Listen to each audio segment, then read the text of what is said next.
एक बार की बात है, वृंदावन धाम में एक संत रहा करते थे। उनका नाम था कल्याण। वे बाके बिहारी जी के परम भक्त थे। एक बार उनके पास एक सेठ आया। अब था तो सेठ, लेकिन कुछ समय से उसका व्यापार ठीक से नहीं चल रहा था। उसको व्यापार में बहुत नुकसान हो रहा था। सेठ उन संत के पास गया और उनको अपनी सारी व्यथा बताई और कहा, महाराज, मेरे व्यापार में कुछ दिनों से काफी नुकसान हो रहा है, आप कोई उपाय करिए। संत ने कहा, सेठ जी, अगर मैं ऐसा कोई उपाय जानता तो आपको अवश्य बता देता, लेकिन मैं ऐसी कोई विधा नहीं जानता जिससे मैं आपके व्यापार को ठीक कर सकूं। ये मेरे बस में नहीं है। हमारा तो एक ही सहारा है, बिहारी जी।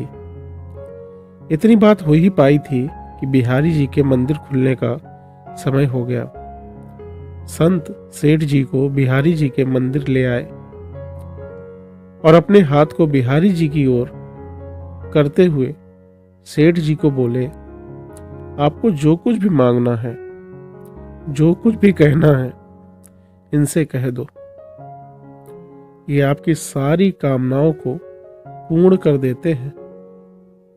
सेठ जी ने बिहारी जी से प्रार्थना की। 2-4 दिन वृंदावन में रुके और फिर चले गए। कुछ समय बाद सेठ जी का सारा व्यापार धीरे धीरे ठीक हो गया। अब सेठ जी समय समय पर बिहारी जी के दर्शन करने वृंदावन आने लगे, लेकिन कुछ समय बाद सेठ जी थोड़े अस्वस्थ हो गए।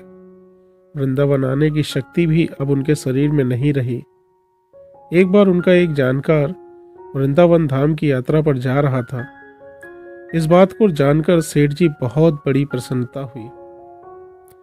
सेठ जी ने उन्हें कुछ रुपए दिए, मान लेते हैं 750 रुपए दिए, और कहा कि ये धन तुम बिहारी जी की सेवा में लगा देना और उनको पोशाक धारण करवा देना।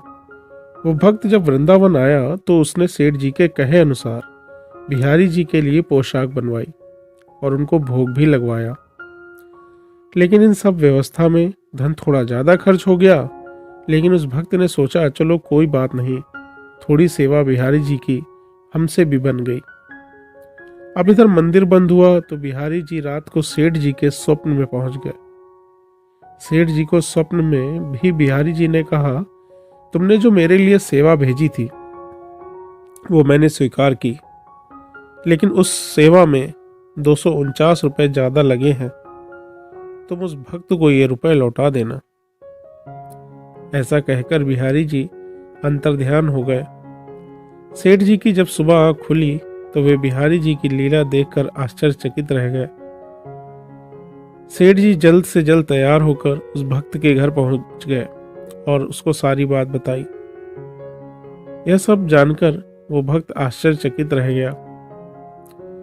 उसने सोचा कि ये बात तो सिर्फ मैं ही जानता था, और तो और ये बात मैंने किसी को बताई भी नहीं। सेठ जी ने उनको वो 249 रुपए दिए और कहा, मेरे सपने में श्री बिहारी जी आए थे, वही मुझे ये सब बात बता कर गए। ये लीला देखकर वो भक्त खुशी से मुस्कुराने लगा और बोला, जय हो बिहारी जी की। इस कलयुग में भी हमारे बिहारी जी किसी का कर्ज किसी के ऊपर नहीं रहने देते। जो एक बार इनकी शरण ले लेता है फिर उसे कभी किसी से कुछ मांगना नहीं पड़ता, उसको सब कुछ मिलता चला जाता है। दोस्तों, बिहारी जी की यह कहानी अगर आपको अच्छी लगी है तो हमारे चैनल को सब्सक्राइब कर लीजिए, क्योंकि हमारे चैनल पर आपको ऐसी ही प्यारी प्यारी कहानियाँ सुनने के लिए मिलती रहती हैं। मिलते हैं अगले वीडियो में, तब तक के लिए नमस्कार।